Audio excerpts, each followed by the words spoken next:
What's up, guys? Welcome back to my channel, Rewind That. It's your girl, Miss K. If this is your first time coming across my channel, welcome. Please be sure to subscribe if you like the vibe and hit that notification bell so you know when I upload more videos like this one.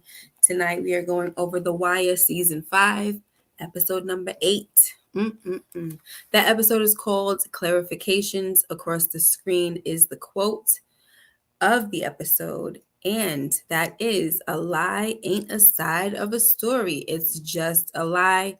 And that is from Terry Hanning, a homeless man, a homeless veteran. Let me get my girl up in here. Are you ready? Are you ready? Hi, Moochie Scoochie. How's it going? I can't hear you. You're on mute. Can you hear me? Yes. All right. Huh? Can you hear me now? All right, now you can hear me. Okay. Yeah, you know what? I just realized that I'm not plugged up to my microphone. So sorry. This is not the way it goes, guys. Give me 1 second, please. I'm right here. So, how did you enjoy the episode, Moochie? This is a bittersweet episode. Yeah. Bittersweet episode, and I see why certain things rubbed you the wrong way. Certain things, and we'll get to it. I'm gonna go too Yeah. far ahead. I got my Uh-huh. freaking train on course. I can stay right in the pocket. Okay. What's up, Rashonda Greer and RDRD? Alrighty then. What's up, support gaming? What's happening? All right, guys. So we're gonna get into this episode, okay? This is a serious episode. What's up, Marlon? Say cheese. It's really look up Marlon say cheese, but whatever. All right, guys. So the episode starts off with we've got McNulty and he's giving his little debriefings, right, to the mayor and also not just the mayor, but all his superiors. And I'm gonna mute you for a minute because there's no background noise. Sorry. Okay, so we've got McNulty, right? He's debriefing the mayor and his other superiors of like his progress on the homeless case. So McNulty asked for a surveillance team, and of course, he's gonna choose the people that he wants, right? Because he's only going for people that he trusts, and pretty much people that he thinks that probably won't tell on him, at this point, because he needs to let it be known what's happening. We kind of see that through this episode. But anyway, we'll get into all of that. Okay, so now Carcetti tells him that he can have whatever he wants. Okay. Muchi, did you want to say anything about this right here? You can unmute yourself. Sorry. You're still It's mute. okay. Okay. I was saying with McNulty, he looked like he's like, no, this is going too far. Where like now I'm really in deep waters right now if it goes left, and he Mm-hmm. knows it. When Yeah, he but looks, right. looks nervous. He sounds Yeah. nervous. Like that won't be necessary. We won't need all of those cars. And they trying to give him everything possible. Mm-hmm. Yeah, because people like Rawls is basically saying, "Oh, we can't," but we got Carcetti like, just do whatever. We need to get people are disappearing. Like, come on, and this is really Mm-hmm. for him. This is all about, and I'm not trying to take away the fact that he was trying to clean up the city and stuff, but this is really all political for him. He wants things to look good so that it don't mess up his chance to run for governor. So I'm not really like looking into all of that right there. I Hey, feel like Josh it's too soon for that. You didn't even get your feet wet as being the mayor. And you trying to Right. move on to the next thing already. And Mm. you're not even worried about you're worried about getting into office and you don't care how you get there. It's a part that I hope you talk about it. I hope you get to it because I mean, I even might other not because I people really around wasn't. see it. I wasn't And, even like. even other people around see it, like his wife, like when he talked about Yeah, getting his on wife TV. at the end. We'll get to that. Yeah, we'll just Yeah, bring that up that's at the why I didn't end. want But to go that's too just far jumping. ahead. What's up, Louis Stroger? Louis Stroger, how are you? Thanks for joining. So I didn't like this right here where he was kind of making a joke roles. Like, I mean, even though um this is a made up situation, but there have been some men that were actually deleted. So I didn't appreciate it because you know what? They don't know that it's a lie and they're still making jokes. And that's how they do though. They're so numb to whatever's going on in people's lives. They're numb to the murkings and they just make jokes all day. Like when I was an EMT, they used to do jokes like that too. And I didn't appreciate it. Like these are people's lives here. It's not funny. So anyway, that was just something that I was very, very annoyed with. All right. So next we see Dookie. He goes into the store to a sneaker store and look who it is. He sees Poot. Now he's there because he wants a job, but Poot tells him that he's too young. So Poot is like, listen, I remember, wasn't you like Naaman's boy and all this stuff? And he was like, Dookie's like, yeah, I remember you and everything. And he was like, yeah, man, I just got tired of it, like the same old stuff. And of course, you could say that after what happened to Bodhi, that just kind of pushed him over the edge, like, yeah, this is not for me. So what did you think about the Exactly. scenes seeing him? He's finally seeing that he has to live his life a certain way.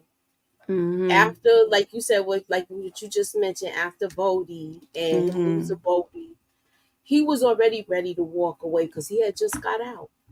Right. So I like this look for him. I felt bad for Dookie because he's really trying to get something where he stays out of trouble, Mm-hmm. and he's not able to do so. Yeah. And I know there's other resource. It seems like the neighborhood doesn't have that many resources for kids, like Mm-mm.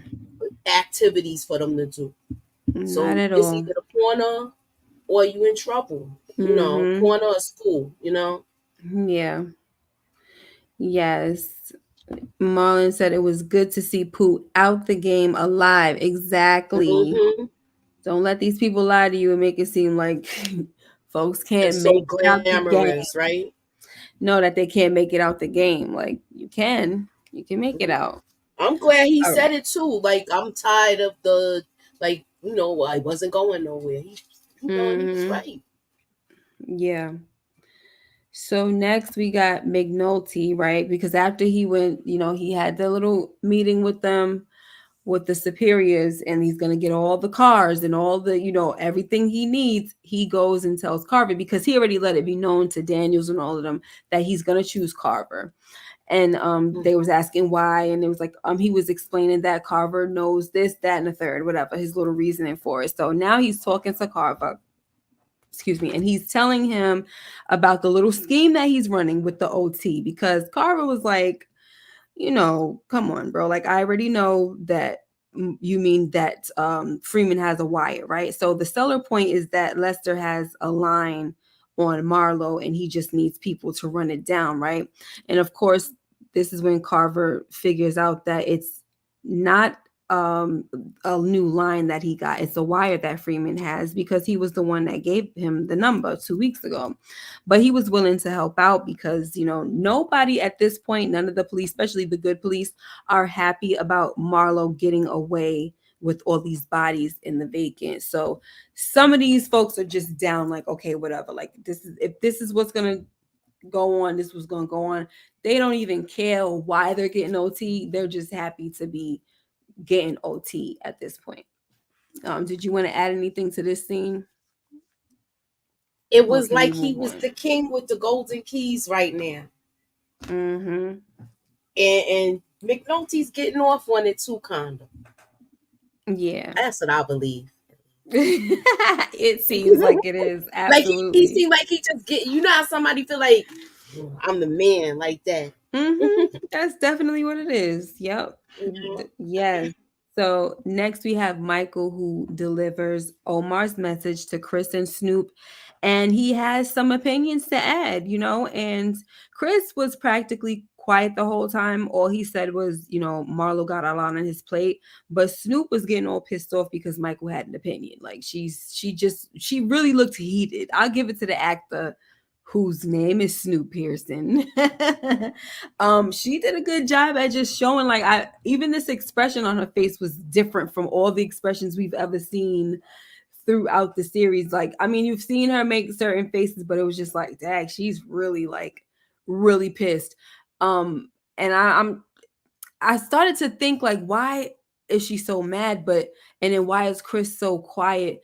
And I think the fact that Omar drops the vino was something that made it a little close to home for them, I guess, like to show like, yo, this dude is really gaining on us, and at any moment he Hmm. can drop any of us. So instead of Exactly. showing the fear, they just was kind of silent, and she probably was lashing out at him because she was probably feeling some type of way, some type of fear, maybe.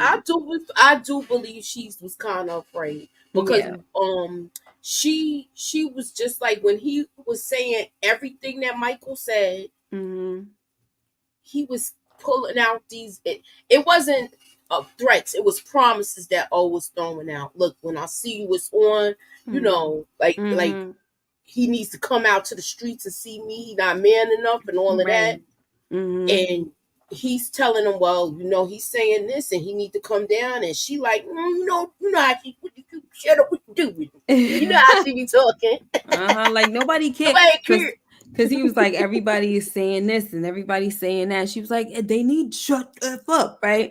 And I was so waiting for you to he do it. was like, so he was like, I'm just saying, like normally when she says something like the last time we saw her shut him down, like he needs to just be quiet.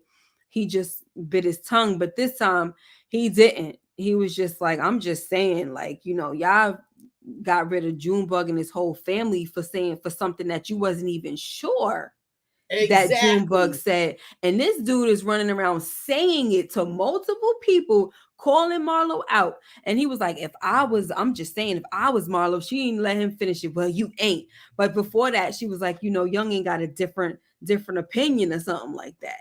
So, she kind of looked at obviously she did look at Chris when he said that. And Chris was just really silent. And I was just like, that silence kind of like with him is just like, oh gosh. Some with people like him, when they get quiet, you don't really like. That's not good. That's not a Yeah. good thing. That's not a good thing because he's a thinker too. To me, Mm-hmm. he's the brains of the operation, not Marlo. Right. Of course. Yeah. And he's the brains and the muscle. But Mm-hmm. he let Marlo play the front. That's how I Mm-hmm. feel. So Yeah. yeah, he's thinking like, yeah, we gotta find this dude. That's what I Yeah. think he's thinking. Right. Like that's all that's on his mind. Especially we know. I think from last week's episode we saw. I said last episode. He's upset because he is away from his family, his kids, and all of that. So he's not really like. It's a lot on him. Yeah, But and he can't even go see his family and stuff. He was already mad about that in the last episode. mhm. So then now that we're talking about I'm sorry, not Marlo, Omar. Um, so we have Marlo who's still out in the streets, still taking I said Marlo. Why do I keep saying it's Omar and Mar, like the Mars? It's so Mhm. easy to mix them up. It's easy to So mix them up. yeah, so Omar is still out in the streets and he's taking Marlo's stash, dumping it, all of that. He does not care about it. He's robbing them. All right, and still sending messages. Now, before this, he had already sent the two officers, one or a Dozerman and somebody else around to some type of corner, told them what was going on, where the guys had the stash and everything. So got them scooped up off the corner. And then as he was coming through one of the alleyways, you see freaking Kennard over there trying to torture a cat like he about to burn him and all that. I was like, oh Oh, my you heard the gosh. cat? Oh, Yeah, I was not happy about that because I'm a cat owner. So I was just like, oh my freaking gosh. I knew you was mad about that when I seen. I said, "Oh, she either not going to talk about it Yeah. or she going to say how mad she was." I know she not going to show it, but I know you was you. I said, "Oh, when I once I I saw the, was, once I heard the yeah, I was all like, of that, oh. oh, And I said, I hope they don't freaking set this cat on fire. They really was about to, but like I could watch them take a cat and twist, by the tail, which I is had somebody sad. do that. I don't like it. It's sad, but like that right there, I was just like, oh, come on. Mhm. So anyway, everybody scatters but Kennard. He didn't run. Nah, So he we're just didn't. gonna He didn't leave run that at there. all. Yeah. So we're gonna leave that and we're Could gonna have come been back to that. that. Mm-hmm. So now we got Bunk and he is finally finally taking advantage of McNulty's homeless investigation situation. Okay. So he has McNulty sign off on a document. Then he goes down to the lab and tells, the lab guy to run a DNA comparison. And he tells the guy that it's a part of the homeless investigation. He actually says it's a part of the serial killer thing. Mm-hmm. He said, forget about this. I don't care anymore. I have to jump the line, because he's over here really working for real, doing a real Well, case. I And like he the way see, he went to hold on, he McDonald's see to he get it see for him. everybody else like getting what they need for their cases that are not the homeless cases. And he said, you know what? I'm about to do the same thing. To heck with this. So go ahead, Mucci. I like the way he went to McNulty. And McNulty Mm-hmm. know he had to give it to him, but McNulty liked that he had to grovel to him. And that was Mm-hmm. the weird part. No, But he didn't. Mm.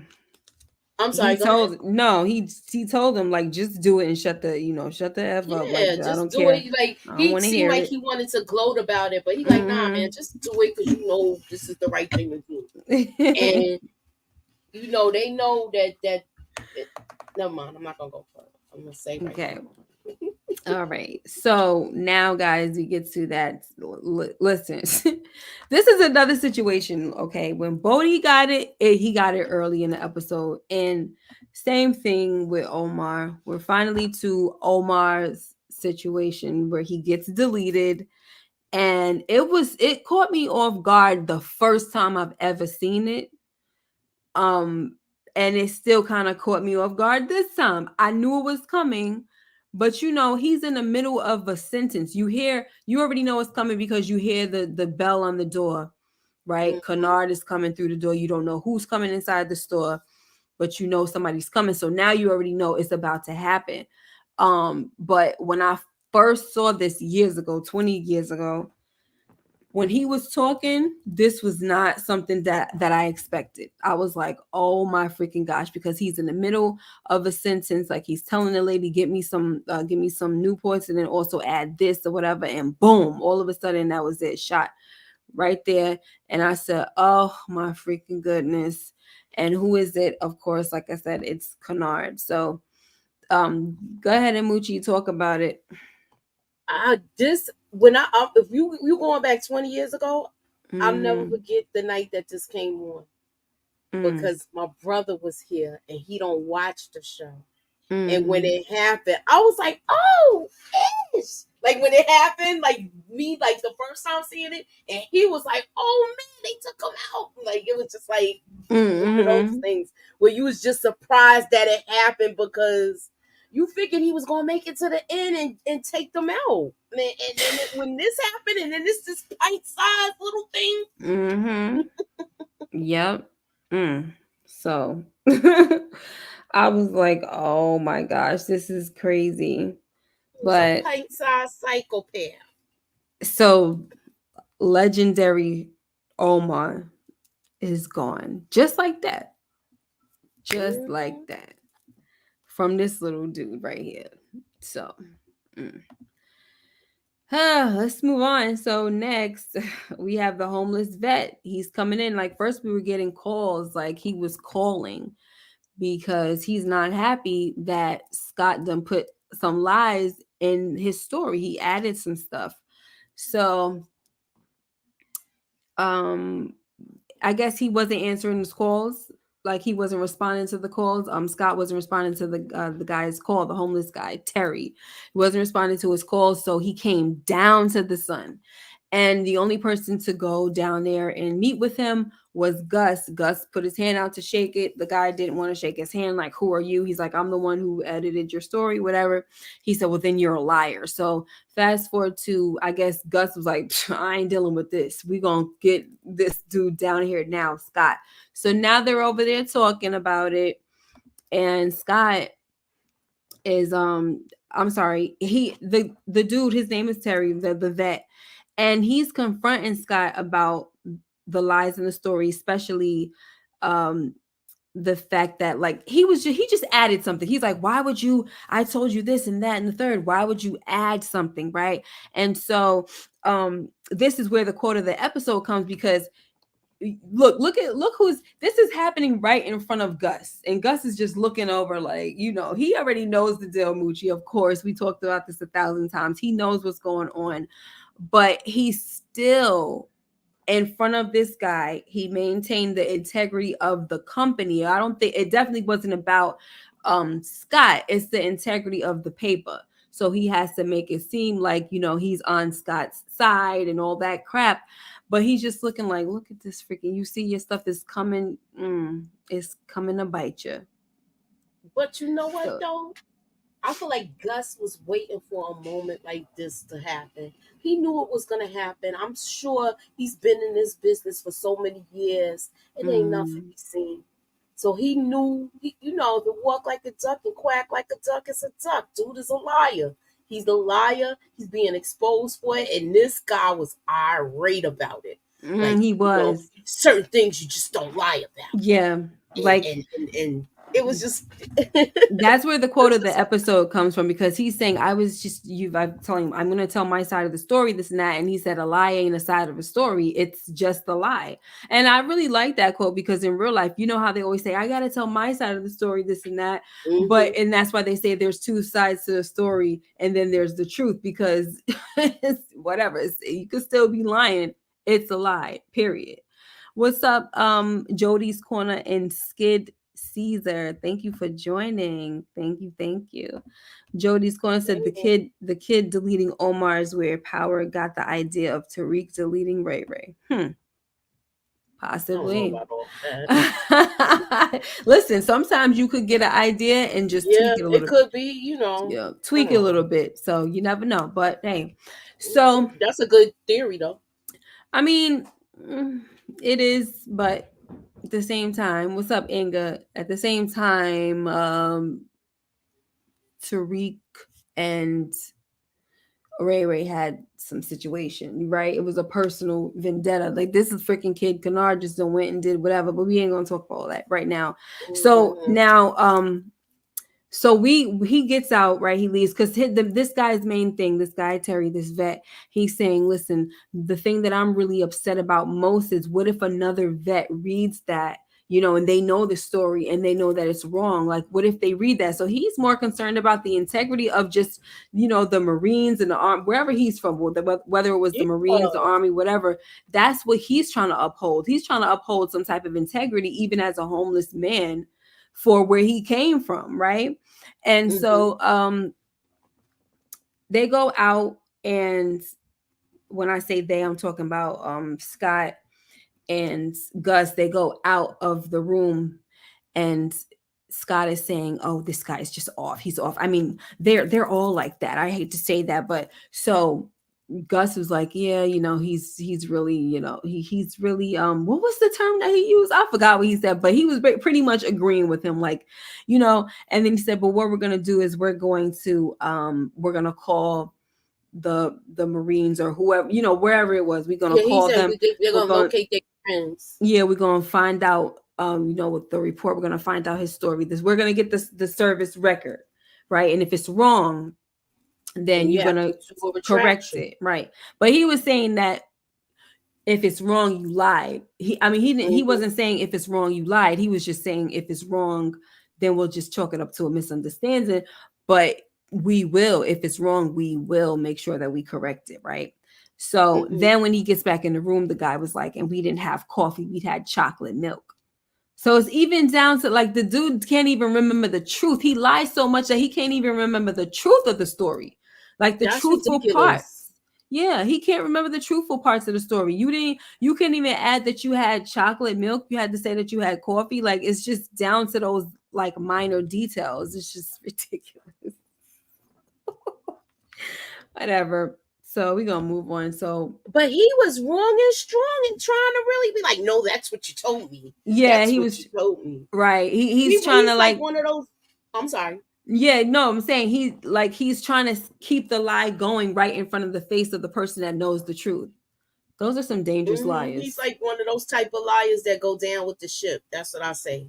Like, they'll take the lie with them to the end, even though you have been exposed, and you want to still follow this lie down to the end, and you've been exposed. He already telling you, and they saying it's all right to embellish in the story, like he was trying to see, or maybe because you were drinking.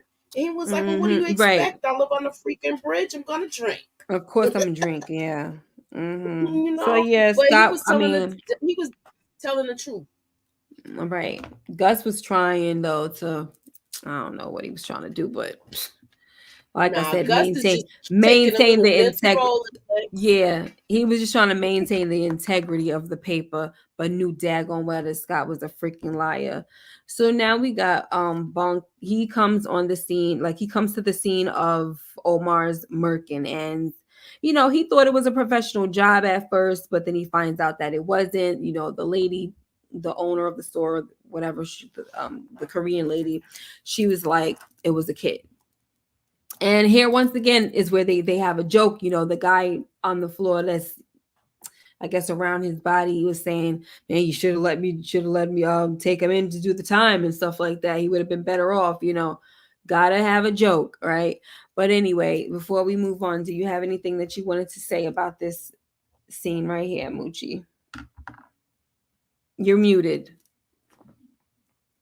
it seemed like Bunk was shocked to see him there. Like, he Mm, couldn't believe it. But once he mm-hmm. pulled that little paper out his pocket, he was like, "Oh, you was on the prowl again." Yeah, yeah. So, Mm-hmm. On the hunt. So, yeah. So poor Gaiman says Bunk was so disappointed to find out Omar went back to hunting. Yeah. mm-hmm. Yep. I mean, you guys are talking about the weakness, which made a lot of sense, but at the same time, I think that his weakness was just not being smart enough to know that this was a trap.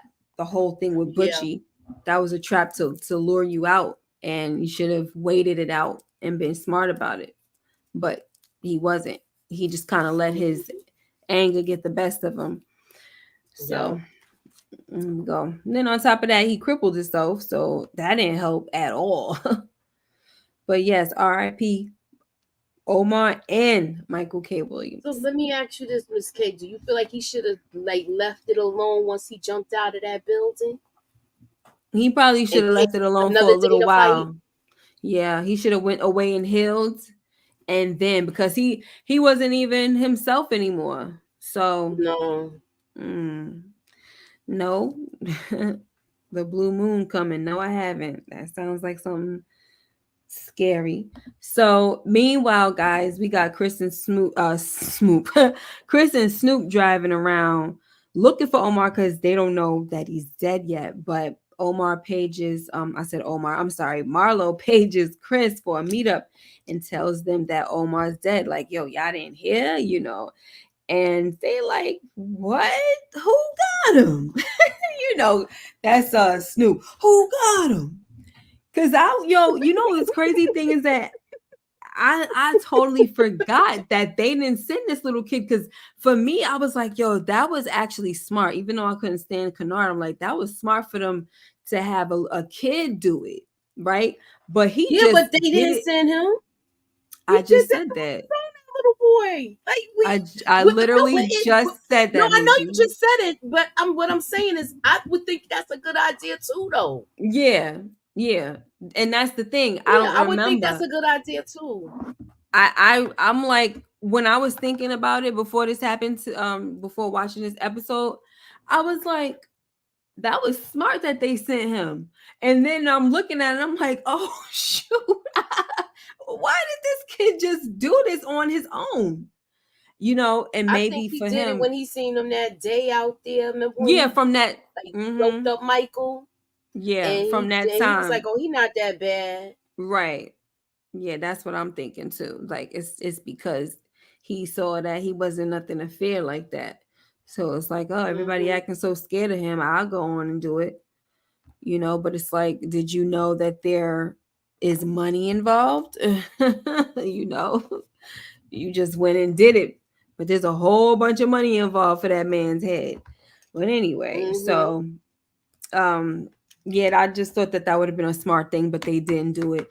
Oh well, right? You know that honestly, something like that would have probably been a I mean, do you? I was gonna say that that would probably have been more of a what is his name, Stringer Bell type of thing, like Yup, I could see him something doing that. smarter, but because I was surprised that not they even Marlo. didn't think Michael did it. Mm-hmm. Cause they was like, who? And he was like, oh, we don't got no name. Like they just don't know who it is. And he was the word on the street is that oh he tried to rob somebody and they got him and they just don't even know what this. They don't even They know the don't even know story. what really happened. I Snoop know. pissed me off this episode anyway. Well, not this Yeah. episode. Yeah, she pissed me off this episode, the way she was talking to Michael and all of that. Yeah. She was acting all stink and stuff like she had her period. Mm-hmm. Anyway. So, meanwhile, we have Sidner, who is, he's got the squad all assembled and he lets them know who's going to be following who in Marlowe's crew, right? He gives them the rundown Mm-hmm. and just lets them know that they're looking for a pattern, and none of this stuff is going to be going into court records and nothing like that. So don't be, going too hard about it. We just need to get a pattern of, their comings and goings and things of that nature.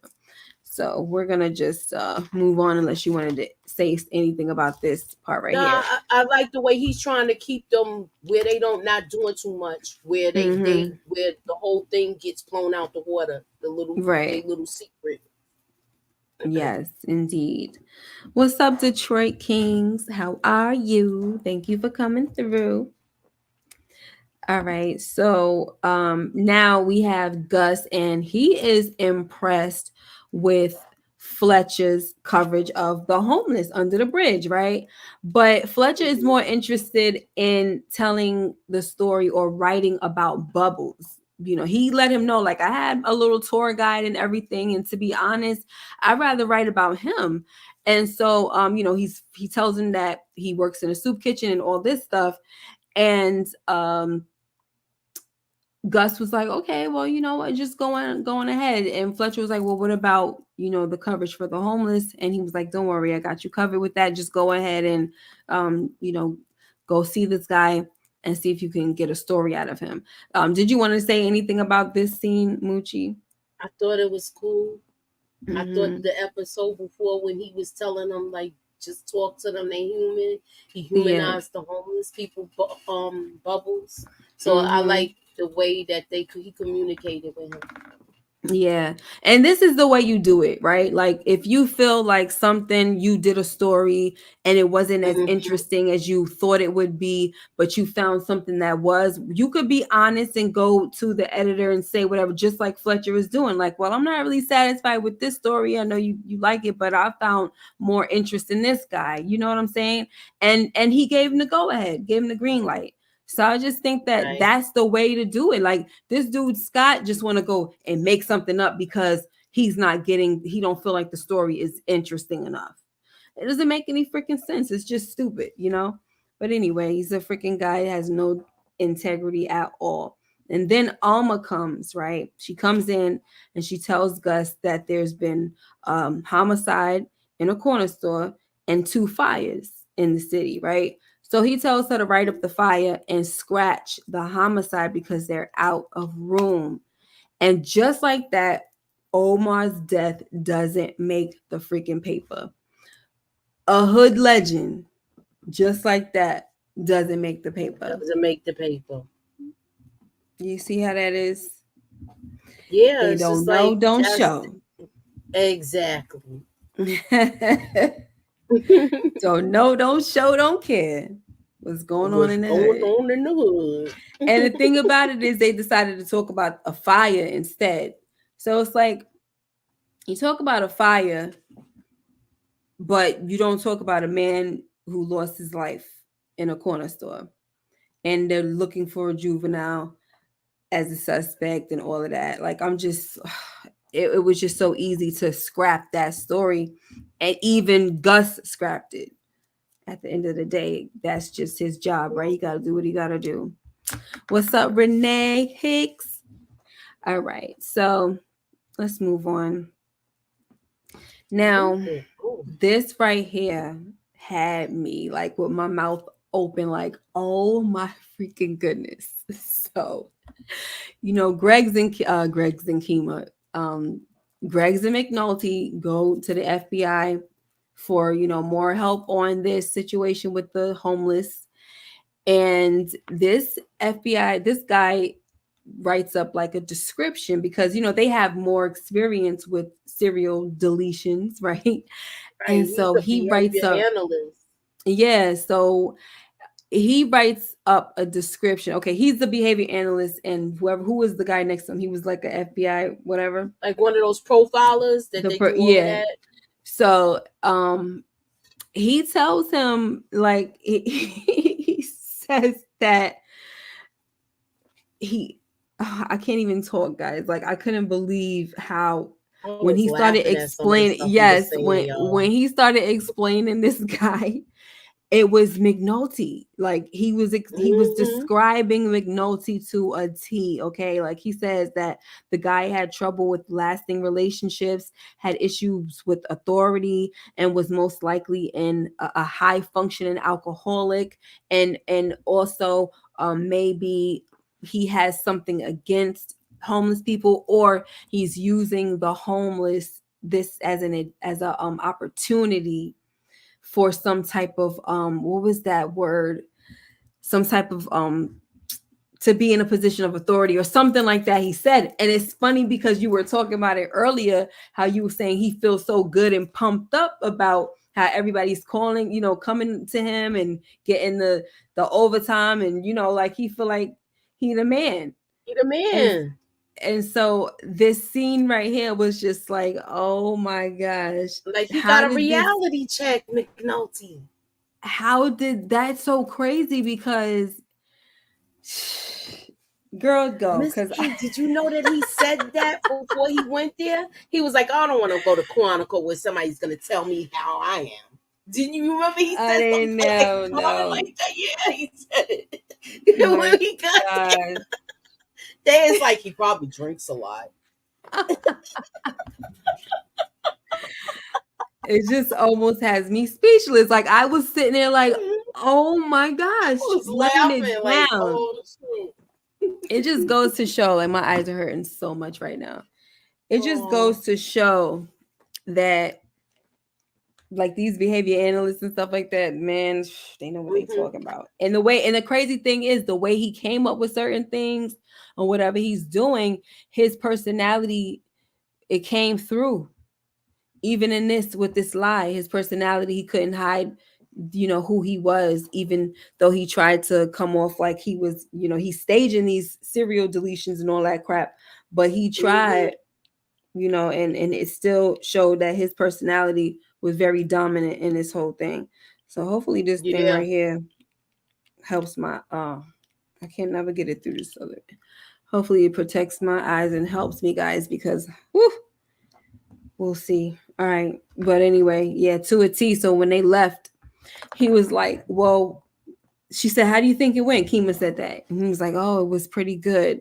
No, he said, yeah, they got, what did he say? It was something about basically was accurate. Like they on to, they're on to something basically. Thank you, Jody's Corner, for the $5 super chat. If the Wire comes back, would y'all be excited or do you think it wouldn't be good? That's so funny. We were talking about that yesterday. I wouldn't be mad, but it's just I gonna would want be a to know where new, they would start. yeah, it would be a new situation, I believe, like new people, right? Hmm. But I think they need to leave well enough alone. You Yes. know, I think when Because I feel something like the like this, closest we got to it was the We Own the City. yeah, I feel like when something is like just when it's been of it's a phenomenal show, or just leave it alone. Like a lot of people have that opinion about The Wire. It's just so good. It's so great. Leave it alone. You don't want to come in and mess that up, right? So that's it. Yeah, leave it alone. But thank you for the super chat. I really appreciate it. Those have been far in between these days, honey. So anyway, um, what was I saying? Oh, maybe they could do a movie. See, when you don't want to really mess with something, you can actually do like a movie. But still, how'd that work out? But you're muted. If they did a movie like that, I would go see it just Yeah, to be me too. curious. Mm-hmm. So right now we got all of that. Jimmy goes home, guys, and he goes home to Beatty finally, and she ain't there. Okay, so she's not there. The kids are not there, and she leaves a note that says, I'll be back tomorrow or maybe not. Right. So like whenever the freak I come back, I come back. Like, and then on top of it, the note it said something about one possible future. So I'm thinking she was saying that this is a possibility of your future where you're not gonna have us. And that's that. But we're gonna get back to that later on. Did you want to say anything about him coming home to that note or anything like that? He's kind of worried about what's his uncertainty with her. Mm-hmm. So I feel like he's looking at it, but it ain't really hit him yet Mm-mm. because he's so So used to like doing this with his wife, his ex-wife rather. So he yeah. like doing the same thing again. Yeah, just ridiculous. So Bunk he gets the DNA comparison results back and it's a match for Chris Partlow. And we'll get back into that when we'll talk about that a little later. Now Freeman he tries to go down to the FBI for help to on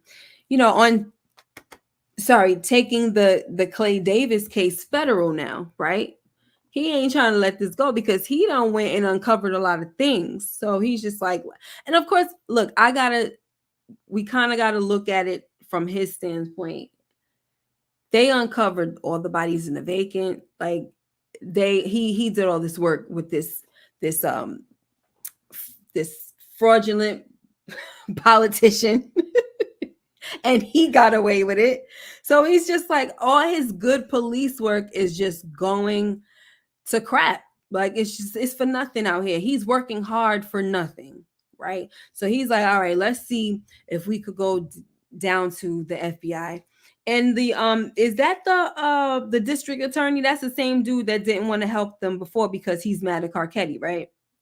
So Mm-hmm. he's like, no, like why you want us to come clean it up and what so you could have an all white jury and all this stuff. You guys then went and you turned him into Clay Davis into Martin Luther King Jr. Now you want us to clean it up. And he's like, no, it's too late for that. So that's a no-go with him, of course.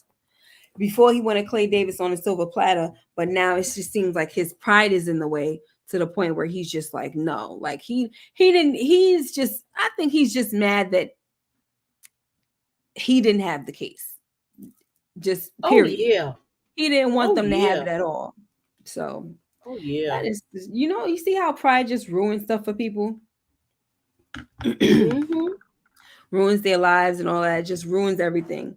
So now we got Bunk who is telling McNulty that he got a DNA match on Chris Partlow and he's gonna go serve the warrant right now. But McNulty asked him to wait, and Bunk is like, for what? Like, how long do I have to wait for? And McNulty says, I'll just let me ask Lester because they know that they're getting really close to the Marlowe case, to cracking the case and all that stuff. So they just like, if we come up on Chris, it's gonna be a problem. It's gonna just mess up the whole thing, because they're gonna really be um on the radar like they were last time. They're gonna try to be on a Yeah, good because behavior, he feel their like they're best gonna go to behavior. ground if he'll come back though. Yeah, they're gonna try to get on their best behavior like they did last time and all of that. So, Mm-hmm. oh boy. So after he leaves, this dude comes and pretty much threatens McNulty because first he was trying to get some overtime in a car, but McNulty was looking at the case like, remember they said it was a transvestite or something that got deleted or something, and there was another case that was Mm-hmm. supposedly similar, and he was like, oh, I think I could work it this and that with it's down in North Carolina or South Carolina, wherever he said. And McNulty was like, wait a minute, they used this type of gun, and in this case they used that type of, like, it didn't match, and he was like, I don't think it's worth it, right? And so he was I like, didn't you like know this what? guy. Yeah, I didn't like him either. He's like, you know what? He was an Whatever you got asshole. going, whatever you got going on here, you want to walk around and act like you're the priest of this and that. But all I need to do is make one phone. No, he didn't say he's gonna make a phone call, but he pretty much, it was a threatening statement, Yeah, and he he was like, threatened to all snitch I on him. yeah, all somebody needs to do is make a phone call. Your whole operation can go to crap. And this is because he wants 2 nights in a hotel in a road car to go golfing. So he's the only person, this freaking jerk is the only person out of everyone that has come to McNulty to do actual police work. He's the only person that's trying to get off and do like and have like leisure time. Nothing. Yeah. Hmm. And it's like, are you freaking kidding me? So that it was just disgusting. But go ahead, Moochie. So you said that this guy pissed you off. He was an a wipe. Yeah, I thought that he was like a real jerk because now you threatening to tell and do all of this, you know, Mm-hmm. and then you're not Yeah. even doing your job. Right. Not doing your job. Everybody else, at least, is doing police work. The work that they Did he wanted to want do to rent a before. car too? Yeah, he wanted to rent a car. Yeah, Rent he a wanted car to and rent a he car might. and a hotel. Yep. Yeah, like he probably bringing some little boo there with him in his old Right. self. Rent a car and a I hotel, can't child. even So know. Bring the ship into the harbor. yes, he's a typical Be More City cop. Eric Iverson, what's up? Miss K taking me back to the 90s Black Street, no diggity with those fly color shades. These are Well, actually they're supposed to protect me from the light. Um, I'm not sure if it's working right now because the headache started already, so I probably should have put should them have on had it on before. before, honey. Yeah, so it ain't working. It ain't working, boo. But maybe it's still protecting the sister. I don't know. All right, so now we got Sidner, who is I had to That look looked who like Jim Jones. that's why I took the picture of him because it Oh, was a okay. quick like while they was looking out. So we got Sidna and the other officers on Marlowe's detail, and this is when I saw Jim Jones, and I'm like, what in the heck is he doing? So we got a real life Jimmy in this situation. We got a real life Jimmy Hmm. making an appearance. But anyway, so there's no other movement being reported. So Freeman tells Sidner that this means that there's somebody else on the network that we don't know, right? So um I did like how they're really like they know they're really making progress on where these guys are and their comings Hmm. and goings, and also to know that there's a missing piece of the puzzle, somebody else that's on this network. We don't know where they are, where they're located. So Right. we'll find that out a little more later. Did you want to say anything about them running around, or you want to move on? Yeah, with them, that you know what I want to ask you. You know the piece of paper that Bunk pulled off of Omar. Mm-hmm. Do you think? I feel like that paper helped a lot Yeah, we didn't get to that because part, but yeah. he had them. I think he had them pinpointed from this. This was the point where they was able to really follow them like that. Yeah, they were following him, but then they got stopped because I mean they were stuck because there was no more movement from anybody. And they were on the walkie telling Freeman that there's nobody moving anymore. So, and that's when Freeman figured out, okay, well, there must be somebody else in the network that we don't know. And Hmm. then later on, that's when they started doing all the you know, all that stuff on That's the when they map, found out all about the cheese, coordinates. right? Yeah, they was doing all the coordinates on the map. Sidner was doing all that. So I was like, let me find Yeah, out the longitude and all of Sidner's that. That was yeah, really like that was a brilliant idea, yeah. yo. Like, let me find out Sidner's smart too. Wow. But who you Okay. think thought of that idea, Miss K? I feel What? like it was Chris. I don't think it was Marlo that did that. I feel like this is the people, the Greeks. I don't even The think they Greeks got told them anything to to do do. that, like with the That's with what like set up the coordinates. That's what I mean. Like with the yeah. with that whole. Yeah, because I mean that's what I'm thinking. I don't really want to, because I know you pretty much know, so I don't really want to like. No, I don't.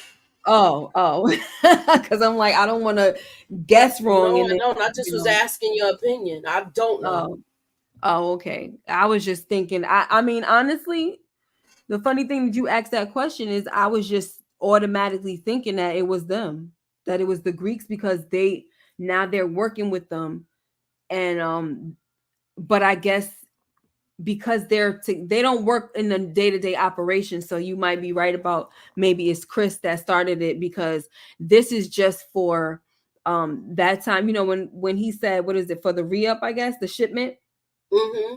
that's when he contacts the Greeks, right? But other than that, it's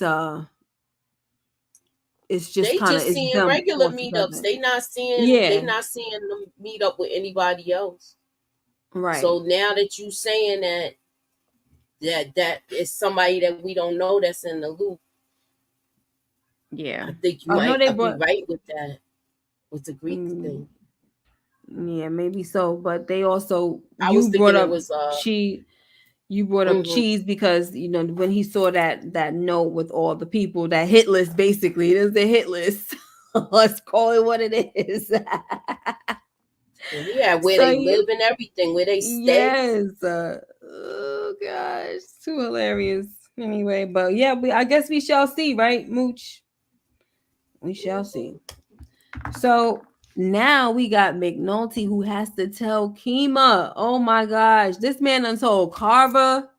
He's telling Kima now. Oh, I don't He's feel good just doing about too this. much, though. Yeah, I don't really feel good about him telling Kima, but Mm-mm. so McNulty, like I said, he has to tell Kima what's going on because she was about to compare. Like she was doing too much work. Like she been doing too much work. Yo, Okay, did she's you see that comparing. pile of the paperwork Yes, she had, the she's files? trying to compare the files with every person of interest that she could find. So of Mm-hmm. course she tells him that it's not right when he takes her into the interrogation room or whatever and tells her that what's going on, and she's like it's not right, right? And he tells her, listen, just go back to working your Triple H and you could get whatever you need. But she just looking at him like she's not really feeling the whole thing. But did you want to add anything to this? Yes, I know. She seemed like she was highly upset about it.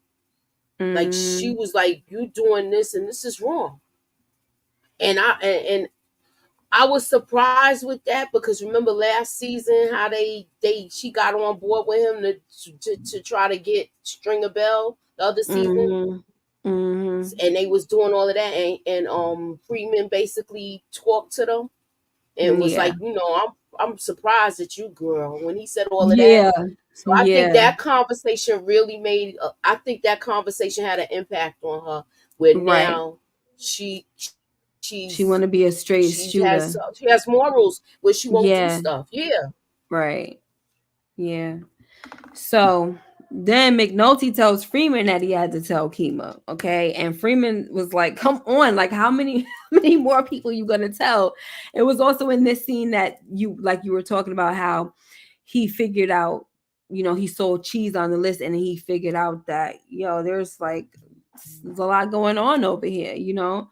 But I think Hmm. that was when they started. No, we're gonna get back to that. We're gonna talk about that. I'm moving on ahead too fast.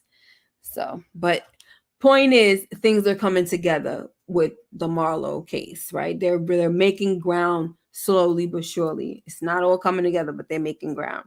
All right. Also, we got Carcetti who gives a speech about protecting the homeless. I did not take any notes about Carcetti with this episode because it was just, to me it's the same old stuff. But one thing about it is that when whoever this this Congressman Bond or whatever his name was, he has the power to, I guess, do Carcetti in. So he had to go and kind of grovel to him a little bit. And also he had to go talk to Clay Davis and he had to go talk to what's her name? Nerese, get her backing. But of course he had to give something for that. And he was like, what do I have to give up? Do I have to pay for this loyalty and all of this? And so that was the seat for Clay, right? Give Clay a seat in, one of his offices or whatever. I forgot which seat it was. Like I said, it was just too much politicking going on, so I didn't really get into it, and I was just like, I'm leaving it alone. I'm not in the mood to just be doing all this work with all that note taking just for this same old stuff with Carcetti. The point of the matter is that Carcetti is trying to make sure that he looks good so he can run for governor.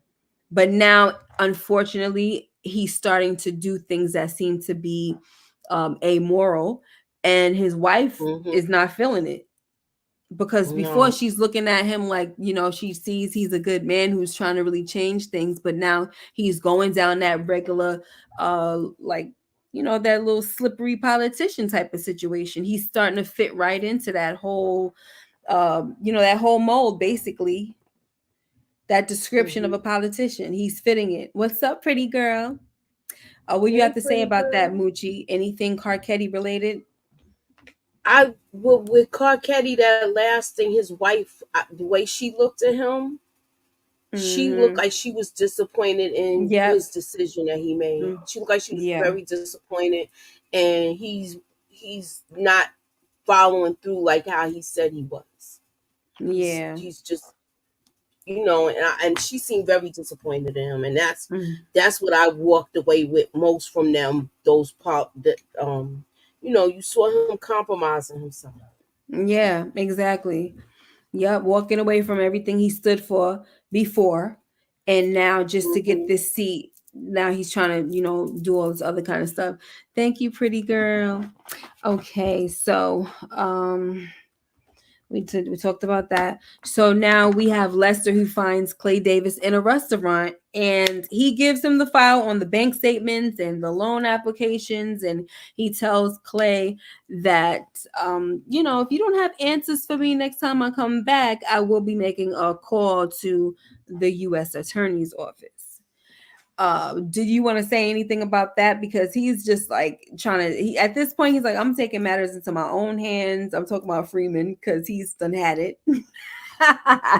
He's had Yeah, enough. because he really, to me, he puts a case together no matter what you give him. He works it, Hmm. puts the case together, and then when it goes to where it's not supposed to go, then either they want him to back off or they want to just Hmm. close it down altogether. Or they punish him like they He's did. frustrated, yeah, yeah, like, or they stick him somewhere where he's just Yeah, doing nothing but paperwork, and that's how he got hooked up with them dog, like playing with the little because he was in the miniature poor. It was furniture. in the porn shop, right? Hmm. Oh, I'm sorry, guys. So Whew, I'm I um sorry. I'm I tired. I see his frustration. Hmm. I Yeah, understand it. definitely. I totally understand it too. All right, so we about to wind down, y'all. I'm surprised we've been here almost longer than an hour. My bad. So now we Just have a couple of Gus, minutes. who pulls. Listen, I loved this scene. Okay, so Gus, he pulls one of Scott's lead stories about the candlelit vigil for the homeless. Right, that's where Carcetti made his Hmm. speech, and there was no name, only a great quote. That's what Scott says. So no name, just a great quote, because the woman, she didn't want to be known as homeless. Like, are you freaking kidding me? Gus was like, listen, there's so, how many people down there would have loved for you to like mention their name or anything. They wouldn't have mind being mentioned by name. Like, get the heck out of here. So so Scott was basically saying, well, screw you if you think I made it up. So he goes over there and he pouts to one of his butt kissers, and you could see him over Hmm. there telling on him, right? You see him over there telling, and the butt kisser comes over, and he's talking to Gus about it, and like, what's the problem? You're pulling his story, his lead, and all this. And he said, yeah, like, there's no name, there's no this, there's no that. And he was like, there's a standard that this paper has, and I'm gonna uphold the standard. I don't feel comfortable with working like this. But before he went and said what he said to Scott about pulling his story, he had this other guy, that another editor, that was like going back him, like he said, "You got my back, right?" Hmm. And He he was like, said, "Oh, "Yeah, here he comes." just say." Yep, he stood there the whole time. So Scott wasn't the biggest issue. It was this dude right here, the butt kisser, that always comes to Scott's aid for some freaking reason. And so he said, "Oh, I think we need to discuss this." He said, "No, I already discussed it with the chief editor or whatever this guy, the editor, whoever he is, whatever his title is. Already discussed it, and he agrees. Okay, and if you want to do something with it, you go ahead and do it. But there's a standard, and I'm trying to stick to the standard." I was like, "Yes." I was glad he stuck How to did his you guns with feel? this. Yes. Oh my gosh, because I'm so tired. I'm so freaking tired. Like, you still lying? I can't Like because I it's said, one of the liars that like to go down, down, down with the ship. yes, like your stuff is hitting the fan and you still got lying stories coming out. It's hitting the fan and Hmm. you don't even care. Like, you would think, you know how if you got like how just for example, even though this is way bigger, how the Greek in season 2, when they saw that stuff was like hitting the fan for them and they gained, they was getting They cut their gaining losses. some traction. Yeah, they was just like, we about to be out of here. Exactly. Cut your My name losses. is not my name. And so that's the thing. He's not even pulling back from that. Like, if you're almost about to get caught, you got to be like, all right, this is time to stop. And he's not Yeah, stopping. he's He's just still. still lying. Mm-mm. And then I Yup. think too, it's because of these guys right here. They kind of enable him, to continue to do these things. They encourage him and all of that. So it doesn't help anything. Do you want to add Right. anything else, or can we move on? It was. We can move on. If you want to say something, that's fine. I feel like they was. This guy is just sucking up everything that Scott says, and he believes everything. I don't know why he believes it. I want to know why he believes in him so much. Yeah, it makes no And he's sense. not even checking the facts or anything like that. Like it's too many things that's coming up and it's happening too many times. Mm-hmm. Dumb, just straight dumb. So Hmm. now we have Freeman and Sidner, and they're getting a better understanding of the clock pictures. This is what we were talking about with the whole coordinates and everything. But I'm just sorry, guys. I was so nervous because of what happened to Omar. I just didn't like that still moment with Sidner, just sitting there in the car in the middle of the road, and just there was just silence and him looking around and trying to figure something out. Just that silence kind of bothered me. Like, oh gosh, I don't need somebody coming up next to him and popping him out of nowhere. Like, I just, I was so nervous. Oh, you was worried like that. Oh. I was nervous. I'm like, oh my gosh, I don't need another one. Because, like I said, I knew that Marlo, I'm sorry, I knew was what was going to happen to Omar. But with this scene, I was just like, please, no, not again. Like, No going, right? yeah, it's like, go away. Marlon, are you saying me too to what I'm talking about with what's his I name? think so. With Sidner? Me too, Because Miss I was K. scared for his life, yo. Oh my Hmm. gosh. Because I they was was so kind of nervous. following close those other guys, right? Yeah. And then I was just nervous. That's all I could say. This daggone episode had me a little bit on edge after that situation, because I'm like, it happened so early in the episode with Omar, so we still had more to go. Like, we could have still had more drama if that's the case. Hmm. All right. So that's that. But so what happened is they realized, right? Freeman realizes through these coordinates that because after Sidner comes bring it to him and talks to him about it and everything, they realize that Marlo is dealing all over the city now. So it's not just in West Baltimore. Now they're on the east side. That's when I think they mentioned cheese and all of that. And he's like, well, how do you know it's cheese? And he just like, that's what it is. And is this the part when Kima comes in and she's like, is it you're down with this too? And she's just like, I'm not. And then Hmm. she walks away. I was like, oh my gosh, Kima, don't you go and do nothing stupid now, girl. All right, so now we get to a scene. I was you missed you came late. You gonna have to catch the replay, Renee. Oh. I already talked about the cat. I was definitely nervous when I saw him with that freaking cat. You know, Mm-hmm. that's listen. You know what they say, right? They say that when children harm animals, that's a sign of a psychopath. Mm-hmm. I said he Somebody was a that's psychopath earlier. somebody that's gonna grow up to be, even Mm-hmm. serial Yeah. So deleters. Serial deleters. exactly. That Yup. this is a lot of their history is involved in killing animals first. I probably shouldn't even said that. Oh my Mm-hmm. gosh. All right. So McNulty tells Beatty that he made up the serial deleter situation, the story. She's not happy about it. She was trying to tell him, listen, you want to go to these bars and things of that nature. Well, guess what? At your funeral or when you die, them people are not going to show up to your wake, all that stuff.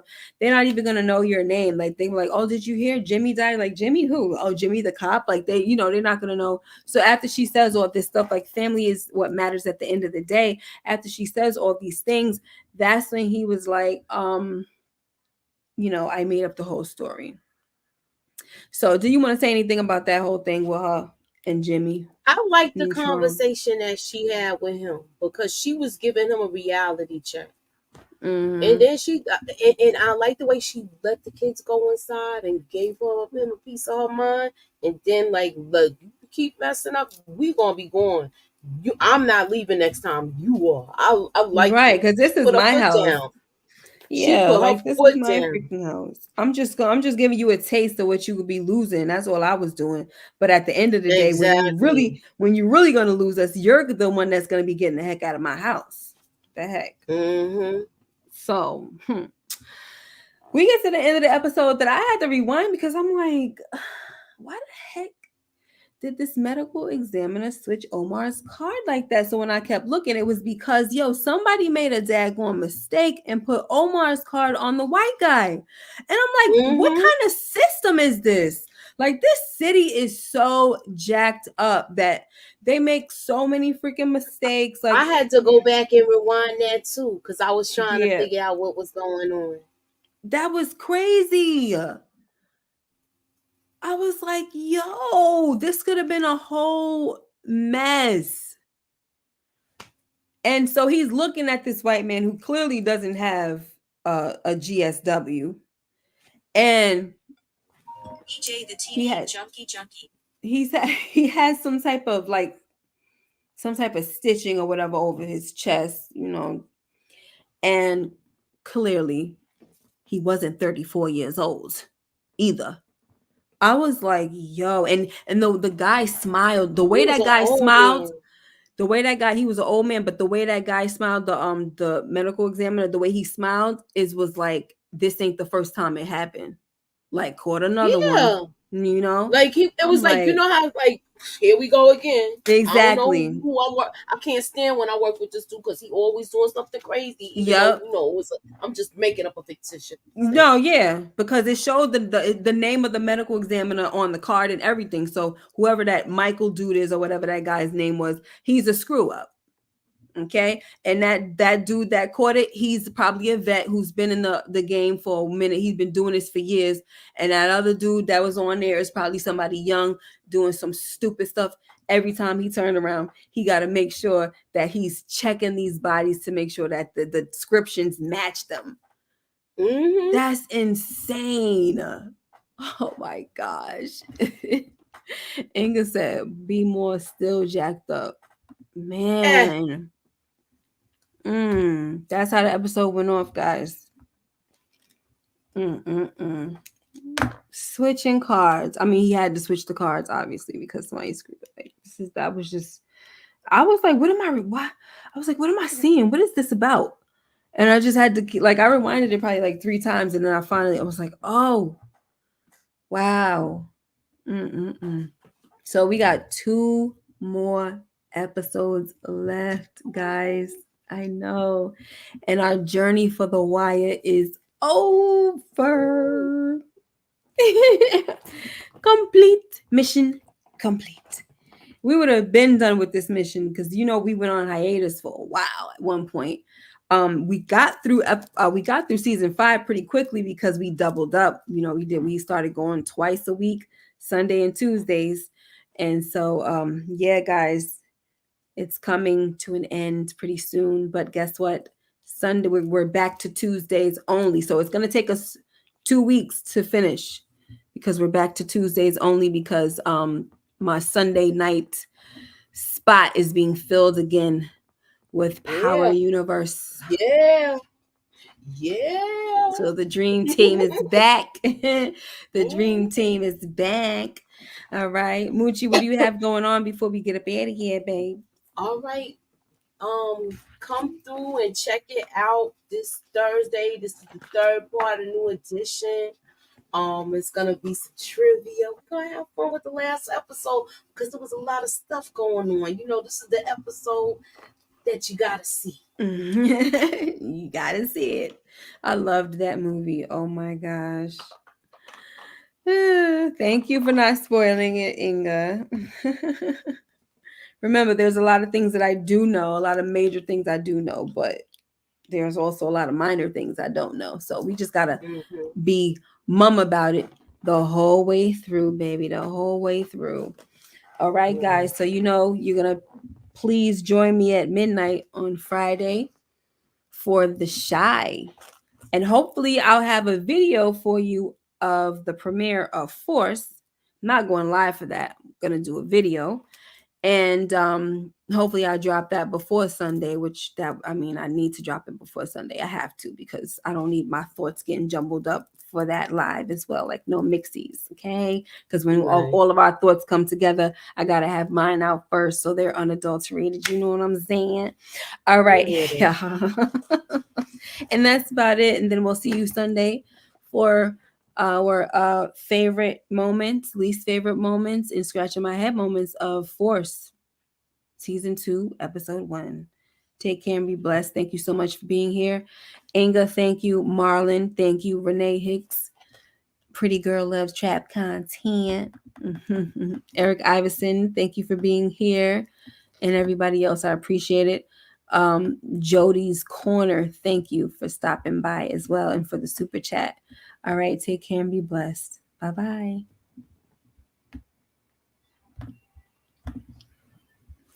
Woo.